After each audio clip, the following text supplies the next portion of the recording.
Dr. Weimer Hicks, who was then president of Kalamazoo College, was on the board that I worked for, the American Baptist Higher Education Board. And he said to me, "I'd love to have you come and work at Kalamazoo College in the area of church relations." So after a while, 5 years of that, and about 3 of those years, he was trying to get me to do it. I'd had a lot of traveling in my job in Valley Forge. My first wife was not very well at that time, and so I thought I ought to get off the road for a while. So I did take the position here.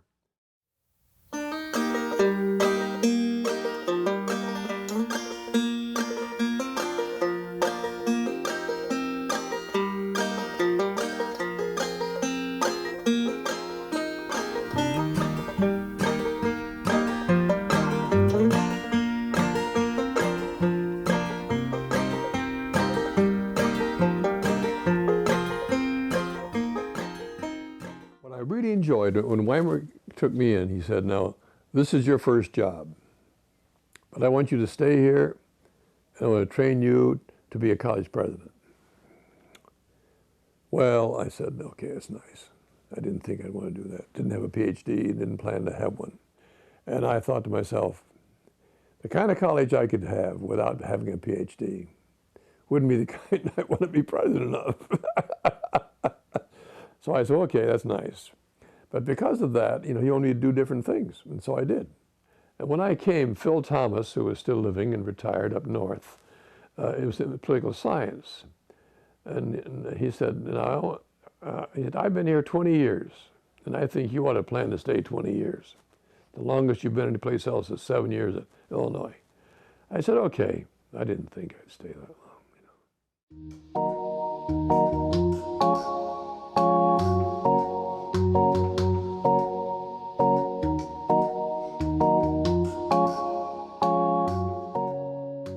My first wife passed away.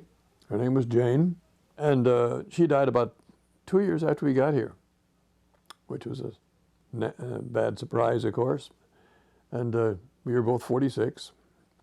And a couple of years later, I was in a class at Western doing a master's, and there was a lady in there also doing a master's, and she seemed kind of interesting, and so forth and so on. Called on her during the week, and we had a date on a Saturday night, and seemed to hit it off pretty well.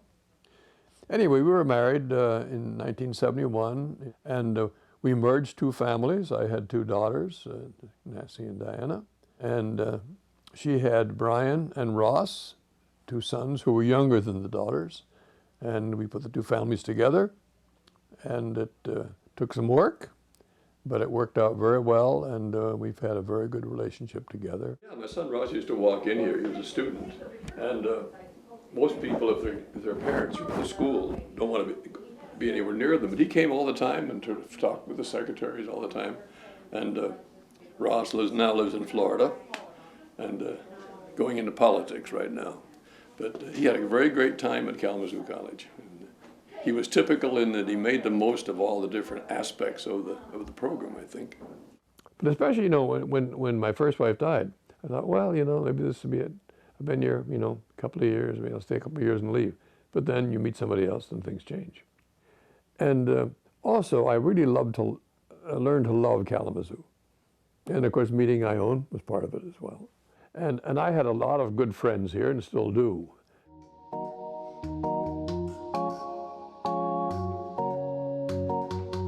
Well, it's been a long time now since I've seen you smile, and I'll gamble away my time.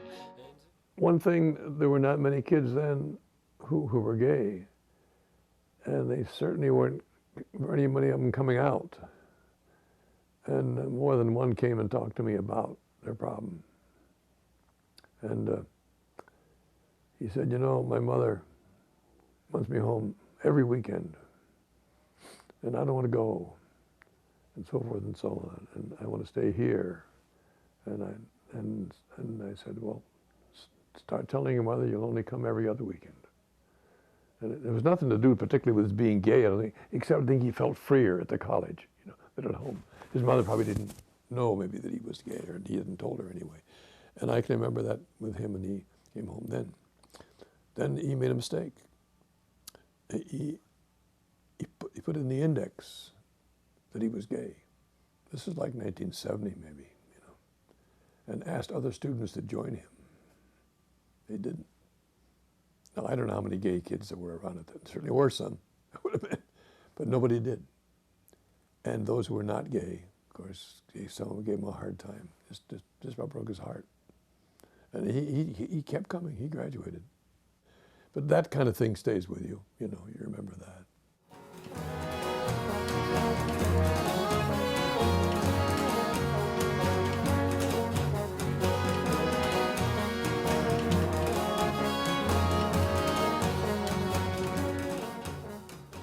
And I always felt that as an administrator, I had the respect of the faculty. In a big school, you don't have that experience, with individuals. And administrators don't know their faculty, and vice versa. Faculty didn't care much about the administrators, but here they did. And one reason I think was because I joined in things they did, like even the CIA boycott. I guess it was in the 70s. The CIA came in to recruit students. They recruit them on college campuses. And in the basement of doing is, forget what office it was, the career service office was there. A number of us, and Henry Cohen was the leader of it, fought that and actually stood there and stopped them getting into the career service through the doors. And now President Hicks wasn't too happy about that sort of thing happening. He wasn't much for activism, but some of the rest of us did and got away with it. No other administrator was out there doing that, Weimer sure wasn't. But I thought, I don't care. He can fire me if he wants to. I knew he wouldn't fire me.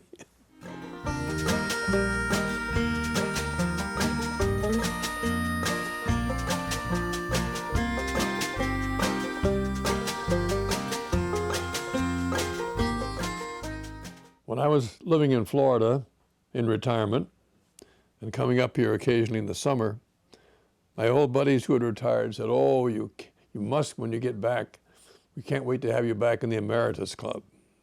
He said, "We meet for coffee every Thursday." And I thought, oh, no. What they're doing is reminiscing about the good old days, how great it was when so-and-so was president, how terrible it is now. I'm not going to get involved in that. When I came back, I finally went to one of them, and I was nicely surprised. I must say I was wrong. We don't talk about the good old days. We talk about different things. One of the amusing things that happens is if somebody limps coming in or they've got a bandage on, we got to get the story of what happened. Somebody had a minor surgery. We call that the organ recital, and that happens every so often. And we all contribute if we've just had fallen during the past week or whatever. So it's become a nice group. It's about 15 of us, and they love because she provides cookies about every second week. So I enjoy the group, and we do talk some about the past, but it's never in a reminiscing sort of way, and it's just kind of a nice experience to keep in touch with a number of the people who I was close to, and I enjoy it. And since then, after my third retirement, I've been just retired, reading books and making movies.